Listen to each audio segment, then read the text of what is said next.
Hello दोस्तों। तो अगर मैं आपसे सवाल करूं कि अगर वर्ल्ड कप 2023 में आप एक्सपेक्ट कर रहे होते कि ऑस्ट्रेलिया जो कि पहले दो मैच के बाद बॉटम टू में एक तरह से फिनिश कर रही होगी, टॉप टू में ना रह के या एक तरह से टॉप चार में ना रह के, क्या आप बिलीव कर पाओगे?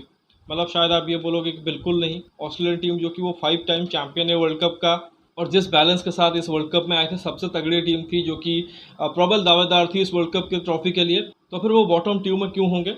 बट एक्चुअल में देखिए, ये चीज़ हकीकत बन चुकी है। ऑस्ट्रेलियन टीम जो कि वो नंबर 9 पे है, दो में से दो मैच हार के, और उनसे नीचे अगर आप देखो सिर्फ अफगानिस्तान की टीम है, और उनसे ऊपर नेदरलैंड्स की टीम है नंबर 8 पे। मतलब इट्स हार्ड टू डाइजेस्ट कि Australian team, world champion team, पहले दो मैच में अगर आप देखो कि बुरी तरीके से हार चुकी है। पहले इंडिया ने बहुत बुरी तरीके से मारा, और अब लखनऊ में एक तरीके से देखो साउथ अफ्रीका ने भी उससे भी बुरी तरीके से मारा है, और जिसके चलते दो में से नरजश की दो मैच हारे हैं। साथ ही बहुत ही खराब नेट रन रेट के साथ अगर आप देखो वो 9वें पायदान पे एक तरह से खड़े हुए हैं। और अभी तो एक तरह से देखिए कि हम तो वर्ल्ड चैंपियन की बात कर रहे थे कि ये वर्ल्ड कप में एक तरह से फॉर फेवरेट से जाके वर्ल्ड कप जीत के आएंगे, अपना छठा वर्ल्ड कप लेके आएंगे। बट यहाँ पर एक तरह से देखो तो टॉप चार के भी एक तरह से लाले पड़ सकते हैं कि अगर एक आधा और मैच वो हार गए तो फिर आई थिंक वर्ल्ड कप की टॉप चार में भी एंटर कर पाना इनके लिए एक तरह से बहुत ज़्यादा टफ हो जाएगा। तो उसी मैच के बारे में बात करेंगे। और दूसरी तरफ साउथ अफ्रीकन टीम, जिसको एक तरीके से काफ़ी लोग डाउट करते हैं कि ये आईसीसी इवेंट्स में जाके क्या करेंगे। हालांकि बहुत सारे एक्सपर्ट्स जो कि उनको बैक भी करते हैं कि ये हो सकता है टॉप चार में चले जाए, बट वो बिलीव कई बार एक तरह से आता नहीं है because of their poor performance in recent times. क्योंकि 2015 वर्ल्ड कप में एक तरह से फेलियर होने के बाद, मतलब हार्ट ब्रेक होने के बाद सेमीफाइनल्स में जहाँ पे उनको न्यूजीलैंड ने हराया था, ग्रांट एलियट का वो छक्का डेल स्टेन को अभी भी याद है ऑकलैंड में। तो आई थिंक उसके बाद किसी भी आईसीसी इवेंट के टॉप चार में वो एंटर नहीं किए हैं नॉकआउट्स में। तो ऐसे में थोड़ा सा कह सकते हैं कि उनके लिए एक ज़बरदस्त स्टार्ट रहा है। दो मैच में से दो मैच काफ़ी कन्विंसिंगली जीत लिया है। पहला मैच अगर आप देखो तो श्योरली बैटिंग ने डोमिनेट किया, बॉलिंग थोड़ी सी हल्की हुई थी, बट क्योंकि इतने सारे रन बना दिए थे तो बॉलिंग की उतनी ज़रूरत नहीं पड़ी। दूसरे मैच में आई थिंक बैटिंग ने फिर भी अगर आप देखो डिसेंट काम किया। हालांकि सेकंड पार्ट में जो आखिर के कुछ ओवर है वहाँ पर थोड़े से हल्के पड़ गए थे, बट गेंदबाजी यूनिट ने कम्प्लीटली एक तरह से ऑस्ट्रेलिया को ध्वस्त करके रख दिया। कुछ एक दो फैसले जो कि थोड़ा सा लकी माने गए साउथ अफ्रीका के, उनके तरफ आ गए। एक स्टीव स्मिथ का डीआरएस जो कि लगा कि एक तरह से नेकेड आई से कि वो नॉट आउट थे, बट वो भी एक तरह से आउट हुए। उसके बाद अगर आप देखो एक और डिसमिसल मार्कस स्टोइनिस का जो डाउन द लेग उनके ग्लव्स में लगा था, बट शायद उस वक्त जो ग्लव्स था वो बल्ले से एक तरह से अटैच में नहीं था, तो ऐसे में वो भी एक तरह से कॉन्ट्रोवर्शियल डिसमिसल रहा, वो भी लगा कि नॉट आउट था। बट ओवरऑल देखो ऑस्ट्रेलिया ने बहुत ही खराब परफॉर्मेंस दी है with the bat, with the ball, even fielding, जो कि एक तरह से सबसे ज़्यादा आप कम एक तरह से एक्सपेक्ट करते हो कि ऑस्ट्रेलियन टीम ऐसी गलती करेगी। आई थिंक उन्होंने आज दिन भर में 5 या 6 कैचेज छोड़ दिए हैं। ग्राउंड फील्डिंग भी खराब हुई है। मतलब जो एक तरह से कह सकते हैं एक प्रोफेशनल सेटअप दिखता है ऑस्ट्रेलिया का, शायद वो इस वर्ल्ड कप में अभी तक नहीं दिखा है। और वही चीज़ लग रहा है कि शायद ये येलो जर्सी पहन के कोई दूसरी टीम जो कि वर्ल्ड कप खेलने आ गई है, ये ऑस्ट्रेलियन टीम नहीं है। तो खैर, मैं अगर स्कोर कार्ड की बात करूँ तो ऑस्ट्रेलिया ने टॉस जीत के पहले गेंदबाजी चुना था, और साउथ अफ्रीका एक तरह से बुलाया था कि आप जाइए और बैटिंग करिए, क्योंकि लखनऊ में 91 मैच था, और क्योंकि एक तरीके से नए तरीके से पिच जो कि वो तैयार हुई है, तो एग्जैक्टली पता नहीं है कि पिच से क्या एक तरह से निकल के आएगा। क्या ये रैंक टर्नर होगा या फिर एक तरह से बैटिंग पैराडाइज होगा? क्योंकि यहाँ पर आप देखो कि एक्सपेक्ट करना कि साउथ अफ्रीका या इंग्लैंड जैसी कंडीशन होगी वो तो एक तरह से गलत है। बट फिर भी अगर आप देखो तो तेज़ गेंदबाजी के लिए कुछ ना कुछ ज़रूर होगा, और साथ ही स्पिनरों के लिए भी मदद होगा।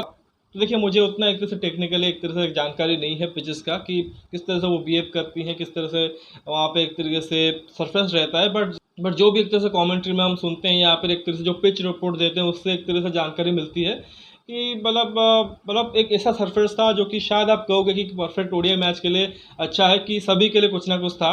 मतलब अगर आप अच्छे बल्लेबाज हो तो आई थिंक आप यहाँ पे रन बना सकते हो। साथ ही स्पिनरों के लिए भी मदद था कि गेंद जो कि वो थोड़ा सा ग्रिप कर रहा था, थोड़ा सा टर्न हो रहा था।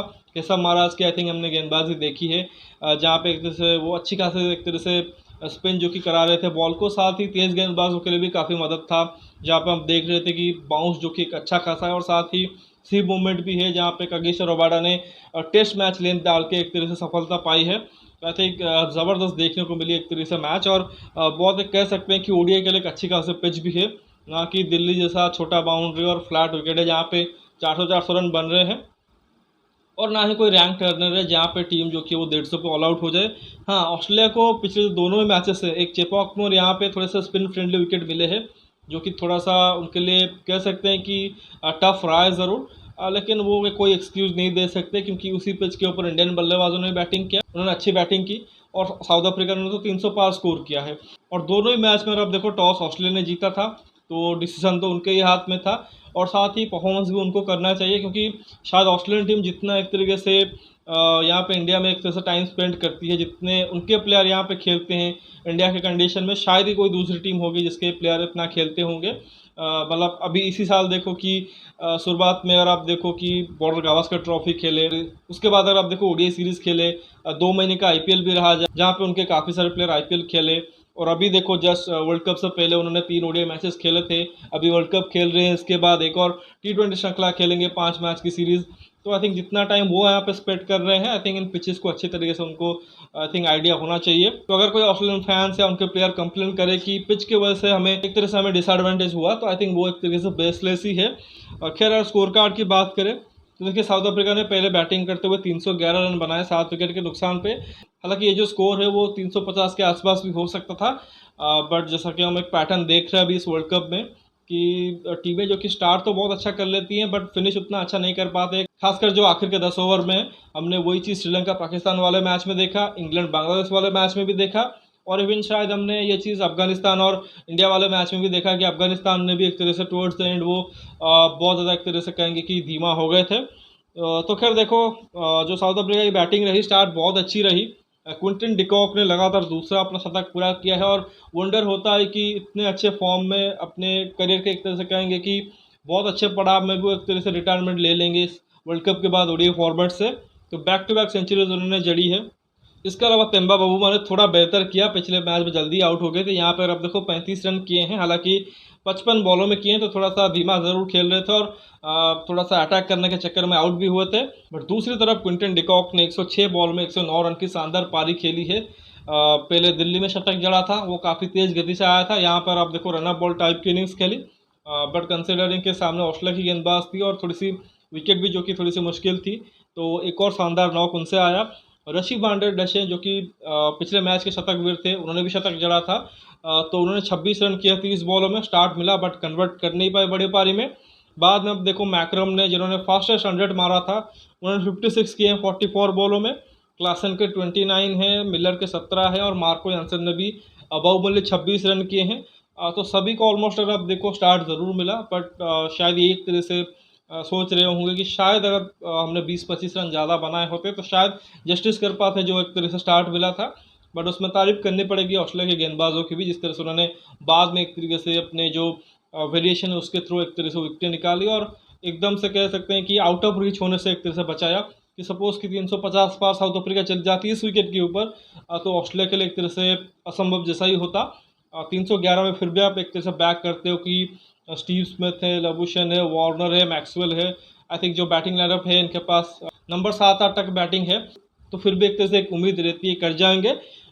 बट ऑस्ट्रेलियन टीम जैसा ही कहा कि समाव लग ही नहीं रही है कि ये जो ऑस्ट्रेलिया है वो 5 टाइम की वर्ल्ड चैम्पियन है। मतलब इतना एक तरह से ढीला खेल रहे हैं, बॉलिंग के वक्त आप देखो फील्डिंग इतनी ख़राब की, गेंदबाजी फिर भी आप देखो कि अच्छी की थी, बट उसमें भी देखो कि और भी बेहतर आप उम्मीद कर रहे हो। स्टार्क ने 2 आउट किए थे 9 ओवर में 53 रन देके, हैजलवुड 60 रन देके 1 आउट किया था। इसमें अगर आप देखो ग्लेन मैक्सवेल जो कि एक तरह से लीड बॉलर बने हुए हैं ऑस्ट्रेलिया के लिए, रिमेंबर आखिरी जो ओडीआई मैच हुआ था इंडिया का और ऑस्ट्रेलिया का, तो उसमें भी उन्होंने बहुत अच्छा परफॉर्मेंस दिया था, उन्होंने भी वहाँ पे अच्छी गेंदबाजी की थी। इस मैच में अगर आप देखो 10 ओवर में 1 मेडन डाला है, 34 रन देके 2 आउट किया है। बाकी 9 में 71 रन पड़े हैं पैट कमिंस को, 1 आउट उन्होंने भी किया है। पैट कमिंस का ऐसा है कि देखिए इस प्लेइंग 11 में उनकी जगह बनती नहीं है, वहाँ पे सवाल खड़े होंगे, बट क्योंकि वो कप्तान है उसी वजह से वो खेल रहे हैं। बाकी एडम जाम्पा अगर आप देखो 10 ओवर में 70 रन पड़े हैं और 1 आउट किया है, तो जो उम्मीद थी एडम जाम्पा से जो एक तरह से अच्छी गेंदबाजी करेंगे, जो हम कुलदीप से देख रहे हैं वो चीज़ वो करके देंगे।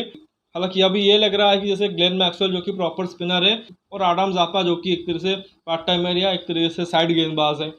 बाकी 1 ओवर मिच मार्श से कराया 6 रन उनके पड़े हैं, और 2 ओवर स्टोइनिस से कराया 11 रन उनके पड़े हैं। तो कुछ एक तरह से कहेंगे कि ठीक ठाक गेंदबाजी थी नहीं, बट टुवर्ड्स द एंड अगर आप देखो फिर भी जो विकेटें एक तरह से उन्होंने ली उसी के चलते जो रन रेट है उस पर एक तरह से रोक लगा। बाद में अगर आप देखो जब ऑस्ट्रेलिया ने रन चेज किया है तो बहुत ही ख़राब परफॉर्मेंस रही है, 177 रन पे ऑल आउट हो गए हैं, जैसा कि कहा कि थोड़े से अनलकी डिसमिसल रहे स्टीव स्मिथ और मार्कस स्टोइनिस के लिए ज़रूर, बट उसके अलावा आप देखो मिचेल मार्श की एक और फेलियर आई है, 15 बॉलों में 7 रन है, 13 रन है डेविड वार्नर के 27 में। स्टीव स्मिथ ने 19 किए हैं। लाबुशेन बहुत देर तक खड़े रहे, 74 बॉलों में 46 रन की है। टेस्ट मैच की नॉक खेल के गए हैं, बट जब तक वो खेल रहे थे आई थिंक तब तक मैच खत्म हो चुका था। जॉस इंग्लिश को खिलाया था एलेक्स कैरी की जगह पे, उन्होंने 5 रन किए हैं। मैक्सवेल ने सिर्फ 3 रन किए हैं।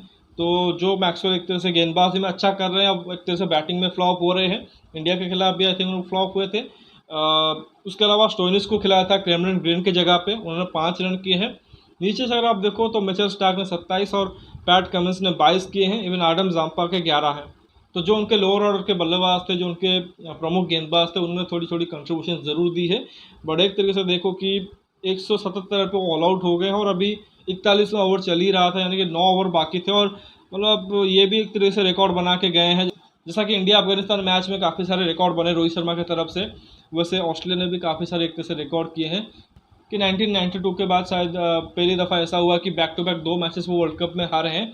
और इस 2 हार को मिला के ओवरऑल अगर आप देखो वर्ल्ड कप में, ओडीआई वर्ल्ड कप में लगातार वो 4 मैच हार चुके हैं। 2019 में अगर आप देखो आखिरी 2 मैच, एक साउथ अफ्रीका के अगेंस्ट था और एक जो सेमीफाइनल मैच था इंग्लैंड के अगेंस्ट था। और फिर अगर आप देखो इस वर्ल्ड कप में पहले इंडिया और फिर अभी साउथ अफ्रीका के खिलाफ, तो 4 लगातार मैच वो हार चुके हैं। इसके अलावा साउथ अफ्रीका के खिलाफ अगर आप देखो, आई थिंक जो ओडीआई सीरीज़ हुआ था उसमें लगातार 3 मैच हारे थे और यहाँ पे भी एक और मैच हार चुके हैं। और चारों ही मैच अगर आप देखो बहुत बड़े एक तरह से मार्जिन से हारे हैं। मतलब कि ये हमें उम्मीद ये थी कि जो भी एक तरह से वो बायलेट्स में खेल रहे हैं, मतलब साउथ अफ्रीका से सीरीज़ हारे, इंडिया से सीरीज़ हारे, बुरी तरीके से हारे, बट स्टिल हमें होप था कि कमिंग इनटू वर्ल्ड कप शायद ये सबसे प्रोफेशनल टीम होगी, सबसे ज़्यादा बेहतर क्रिकेट खेलेंगे। बट अभी तक अगर आप देखो 2 मैच में उन्होंने निराश ही किया है। देखिए कि अभी भी देखिए कि ऑस्ट्रेलिया को रूल आउट नहीं कर सकते, लुकिंग एट कि अभी भी 7 मैच बचे हुए हैं। 6 मैच जीतते हैं तो हो सकता है क्वालिफाई कर जाए सेमीज़ में, और अगर वंस वो सेमीफाइनल में क्वालिफाई करते हैं फिर उनको रोकना मुश्किल हो सकता है। बट उसके लिए अगर आप देखो इनको वहाँ तक पहुँचना पड़ेगा कि वो सेमीफाइनल के रेस में आए, और उसमें देखो थोड़ा सा इनके लिए ट्रिकी हो चुका है कि पहले 2 में से 2 हार चुके हैं। बाकी जो 7 मैच रहे उसमें उनको और बेहतर करना पड़ेगा, कम से कम उनको 6 मैच जीतना पड़ेगा। लेकिन फिर भी आप देखो अभी भी उनको इंग्लैंड के साथ खेलना है, न्यूजीलैंड के साथ खेलना है, तो 2 उनके लिए टफ मैचेस होंगे, और साथ ही पाकिस्तान को भी खेलना है, तो उतने आसास नहीं होंगे। और जहाँ पे एक तरह से इनके जो बल्लेबाज है स्पिन के खिलाफ परेशान हो रहे हैं, और दूसरी तरफ इनके पास कोई अच्छा खासा स्पिन गेंदबाज नहीं है।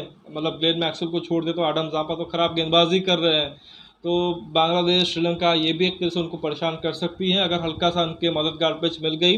तो लेट्स सी कि आगे क्या होता है। बाकी जैसा ही कहा, साउथ अफ्रीका काफ़ी एक तरह से उनके लिए हार्ट ब्रेक मोमेंट रहे हैं, और पिछले कुछ सालों में एक तरह से वो तो मतलब एज ए यूनिट अच्छा कर भी नहीं पाए हैं। बट जिस तरह से उन्होंने स्टार्ट किया है, टेबल टॉपर्स अभी हैं, तो उम्मीद यही कर सकते हैं आगे और अच्छा करें, और इस बार एटलीस्ट एक तरीके से वर्ल्ड कप में सेमीफाइनल में जाए और ट्रॉफी जीतने की कोशिश करें। तो फिलहाल इस वीडियो में बस इतना ही। आशा करता हूँ कि वीडियो ज़रूर आपको पसंद आएगा। वीडियो को लाइक करना मत भूलिए, साथ ही चैनल को सब्सक्राइब जरूर कर दीजिए और दोस्तों तक शेयर भी कर दीजिए। कमेंट सेक्शन में अपना राय ज़रूर रखिए, आपको क्या लगता है कि साउथ अफ्रीकन टीम क्या फाइनली टॉप 4 में एंटर कर सकती है कि नहीं, उसके बारे में ज़रूर बताइए। और ये भी बताइए क्या 2011 वर्ल्ड कप के बाद पहली बार ऐसा होगा कि ओडीआई वर्ल्ड कप में, मतलब 2015 में हुआ, 2019 में हुआ, वहाँ पे ऑस्ट्रेलिया ने टॉप 4 में एंटर किया था। 2015 में तो चैंपियन बने थे। क्या पहली बार ऐसा होगा कि 2011 के बाद ऑस्ट्रेलियन टीम जो कि है वो टॉप 4 में एंटर नहीं करेगी? उसके बारे में भी आपका एक फीडबैक दीजिए। बाकी बेल आइकन प्रेस कर दीजिए ताकि हर एक वीडियो की नोटिफिकेशन आपको टाइम पे मिलती रहे। मिलते हैं अगले वीडियो में, तब तक के लिए धन्यवाद। जय हिंद।